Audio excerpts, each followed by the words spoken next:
tight ankles holding you back from a squat PR?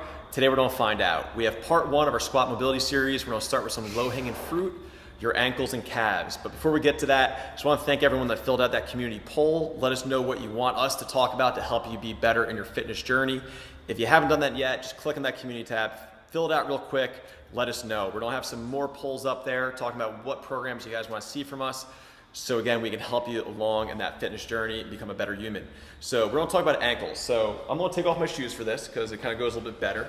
All right, so we don't have those shoes compensating for us. When we squat, how much your ankle or how much your knee is able to translate forward can kind of dictate what's going on with our torso when we squat. So if you're doing a back squat, a front squat, overhead squat, clean, snatches, wherever you happen to be doing, that ankle plays a big role, right? That's the first joint that is connected to the ground or that gets influenced by what's going on when you squat. So we want to make sure we have range of motion there. Now, what we see a lot when people have hip issues or when they have squat problems, they only attack the hip, or if they have knee pain, they attack the knee.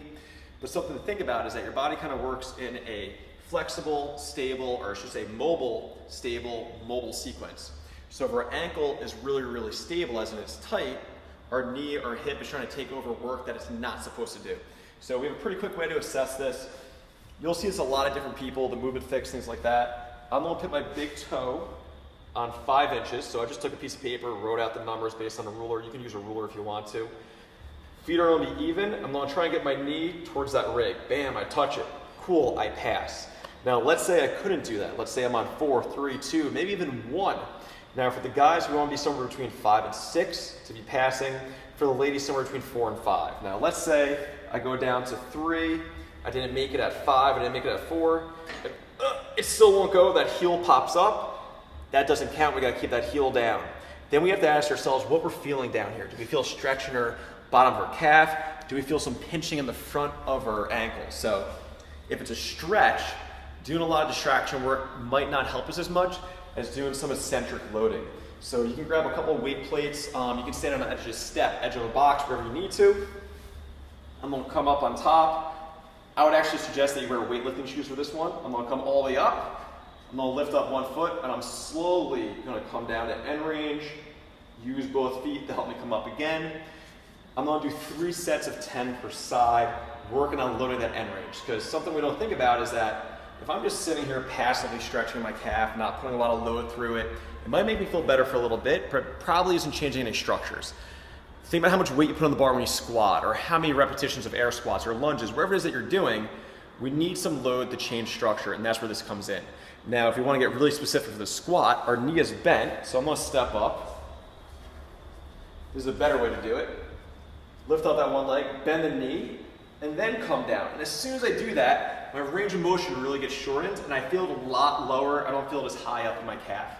And that's going to help your squat out. Again, 3 sets, start with just 10 repetitions. It shouldn't be real painful. You might be sore. Just gotta be careful running, jumping rope, stuff like that afterwards. 2 to 3 times a week, and then test, retest, see if you get better on that assessment. Now, if you got pinching in the front of that shin, in front of that ankle rather, so you have your shin bone, you have your foot, and you have talus bone in here. I'm gonna put this band right in between where my shin and my ankle meets. I'm gonna hang out, push my knee forward, and what we're trying to do is kind of create room in there, push that talus bone back a little bit so we're not pinching. All right, you might have real bony structure if you have arthritis or bony growths there, but this is something that might help you. For me personally, I have a tendency to collapse my arch of my right foot, so I'm gonna turn my foot slightly sideways so that band is pulling my foot up so it stays in an arch. I'm gonna drive that knee over that big toe. Now, it might look a little funny for you. I had a spiral fracture on my whole tibia, so my knee doesn't really line up that well. But this, again, will help you with that squat. Try it out. Try to accumulate 2 minutes a side. Test, retest. Let's see if those ankles get better. See if your squat feels better. So this is part 1. Stay tuned for part 2.